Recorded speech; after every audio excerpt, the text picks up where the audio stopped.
Ante el intenso sistema frontal que afectará a la región de Valparaíso durante los próximos días, conversaremos con Gabriel Candia, docente e investigador del doctorado en Ingeniería Aplicada de la Facultad de Ingeniería de la Universidad del Desarrollo, que es especialista en resiliencia frente al cambio climático, para conocer cómo este tipo de eventos impacta a las ciudades y también qué medidas pueden contribuir a reducir estos efectos. Le damos la bienvenida a Gabriel. ¿Cómo está, Gabriel? Buenas tardes, bienvenido a Hora de Noticias. Hola, muy buenas tardes, gusto saludarte.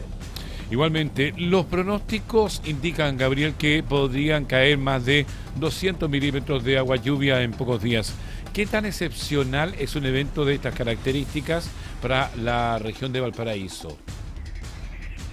Bueno, efectivamente es un evento excepcional con periodos de retorno de más de 50 años. O sea, no se veían precipitaciones tan extremas en periodos de esa magnitud. Lo que nos tiene que poner en alerta sobre cómo responder adecuadamente frente a la posibilidad de deslizamientos, remoción en masa, inundaciones de esteros. Entonces, sí, es un evento extremo al cual hay que ponerle mucho ojo.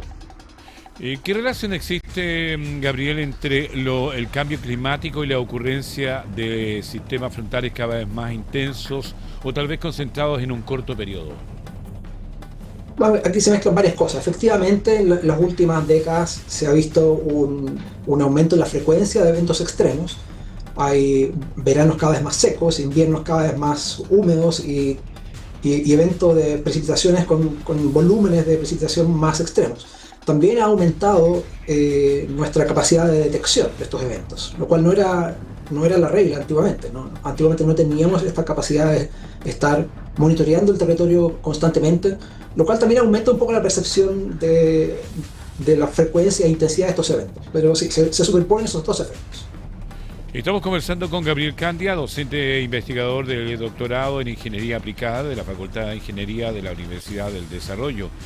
Desde el punto de vista de la resiliencia urbana, ¿cuáles son, Gabriel, las principales vulnerabilidades que presentan comunas como Valparaíso, Viña del Mar, Quilpué, Villa Alemana, frente a lluvias de tal magnitud? Bueno, en el caso de la región de Valparaíso, que está con una densidad urbana muy acrecentada, conviven riesgos de sistemas naturales como las dunas de Concón, algunos cerros de Valparaíso que no han sido intervenidos, que están siempre vulnerables a deslizamientos de terreno, problemas de remoción en masa, pero también en el plano central, donde el núcleo urbano se ha superpuesto a la capa natural, existen problemas de desplazamientos de masa de agua por sobre la capa construida. Estas aguas tienen que llegar de alguna forma a seguir su trayectoria hacia los desembocados en los ríos, hacia el mar, hacia los esteros, y es ahí donde se pueden generar problemas importantes porque no siempre la ciudad tiene la capacidad de absorber o de recibir esa cantidad de agua, y es ahí donde se generan los problemas de inundación, afectación a edificios residenciales, interrupción de servicios básicos. Entonces, ese es un problema que existe no solamente en la región de Valparaíso, sino que en muchas regiones que están ampliamente pobladas. ¿Qué factores explican que algunas zonas sufran reiteradamente inundaciones, deslizamiento o remoción de masa durante los temporales, Gabriel? ¿Habría que tener precaución, por ejemplo, en el sector de los socavones? No, por supuesto, ahí la planificación urbana es crítica, y eso es un problema que se tiene que analizar con alturas de mira, es decir, con planificación a 20, 30, 50 años. Hoy en día tenemos una ciudad expuesta a socavones y a remoción en masa, y es algo que hay que atender inmediatamente. En el caso de las dunas de Concón, ahí tenemos dunas que han sido intervenidas por el ser humano, y ya vimos el invierno pasado que tienen un alto riesgo de volver a colapsar si es que no se toman las medidas de precaución adecuadas, es decir, evitar filtración de colectores, canalizar adecuadamente las aguas lluvias, procurar que las trayectorias de las aguas lluvias tengan un recorrido seguro hacia su lugar de destino, ¿ya? Estamos conversando con Gabriel Candia, docente investigador del doctorado en Ingeniería Aplicada de la Facultad de Ingeniería de la Universidad del Desarrollo. Gabriel, ¿son suficientes las labores preventivas que realizan los municipios como limpieza de sumideros, cauces, quebradas, o tal vez se requiere medidas a más largo plazo? Depende, o sea, hay siempre restricciones sobre las cuales los municipios tienen que operar.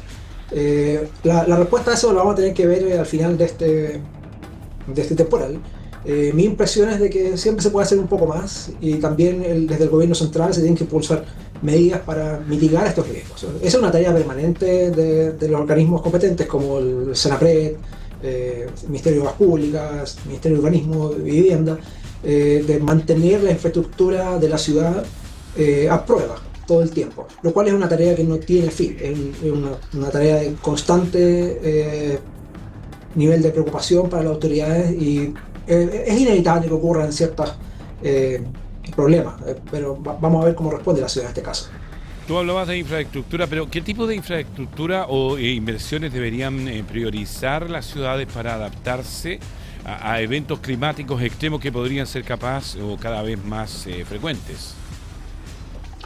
Bueno, está infraestructura relacionada con la canalización de aguas lluvias, colectores de aguas lluvias, un tratamiento correcto de evacuación de aguas residuales, las aguas de uso domiciliario, de residuos industriales, protección de taludes, protección del borde costero. Es un conjunto enorme de componentes en que la ciudad adopta para poder estar preparados para un desastre. También está la disposición de equipos de emergencia, la disposición de los albergues en la ciudad, la disposición de los recursos financieros para poder enfrentar estas crisis, ¿ya? A veces una buena preparación también consiste en estar preparados financieramente para poder acudir en ayuda de las personas que más lo necesitan. Gabriel, ¿qué recomendaciones daría a las familias que viven cerca de quebradas, laderas o sectores históricamente afectados por inundaciones? Lo principal es hacer caso a la autoridad. Yo sé que por lo menos en Santiago se hizo una campaña para poder relocalizar a las personas que están viviendo en el lecho del río Mapocho o muy cerca del río Mapocho. Entonces hay que hacer caso a esas medidas de precaución porque el costo de mover a una familia o relocalizar a una población es muy mínimo en comparación al costo de una eventual crecida del río y el impacto que puede tener a nivel de comuna, a nivel de población, a nivel familiar, ¿ya? Lo principal es evitar la pérdida de vidas humanas y ahí el principal llamado es hacer caso a las autoridades. Esta conversación la tenemos con Gabriel Candia, docente investigador de doctorado en Ingeniería Aplicada de la Facultad de Ingeniería de la Universidad del Desarrollo. Gabriel, ¿qué aprendizajes han dejado los grandes temporales registrados en la región de Valparaíso durante los últimos años y qué está pendiente aún? Muy buena pregunta. Uno de los principales aprendizajes es que tenemos que aprender a convivir con la naturaleza y no regar las decisiones políticas, no superponerlas por sobre las decisiones científicas.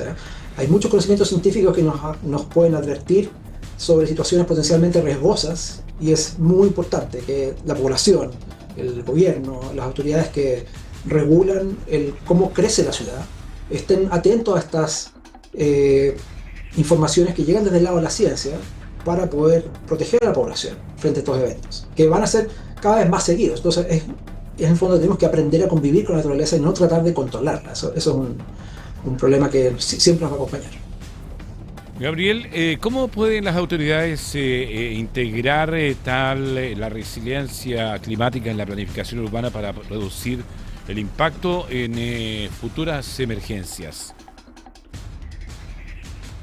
Yo creo que mediante una buena planificación territorial y poder integrar en la toma de decisiones las distintas voces que vienen desde la ciencia, la academia, los actores de la sociedad civil y poder generar estos espacios de traspaso de información y de compartir experiencias, ¿ya? El manejo de crisis y la respuesta ante desastres no es algo que solamente la ciencia o los actores del mundo civil puedan dar respuesta, sino que requiere de esfuerzos mancomunados, ¿ya?, entre toda la sociedad. Entonces, lo importante es que se generen estos espacios de comunicación, ¿ya?, transferencia de conocimiento, espacios donde la academia y el mundo civil y los tomadores de decisiones puedan sentarse y tomar las decisiones más correctas frente a cómo proteger a la población.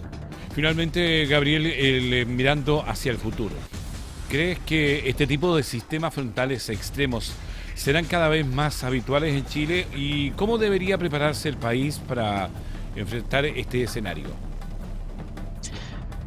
Respecto a la primera parte de la pregunta, sí, eso es algo que ya estamos viendo.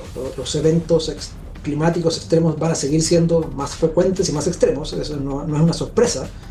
Y sobre cómo tiene que prepararse el país, primero, tener un aparato estatal que invierta en conocimiento e invierta en ciencia, ¿ya? Por ejemplo, respecto a la resiliencia sísmica, en la cual Chile tiene una reputación a nivel mundial.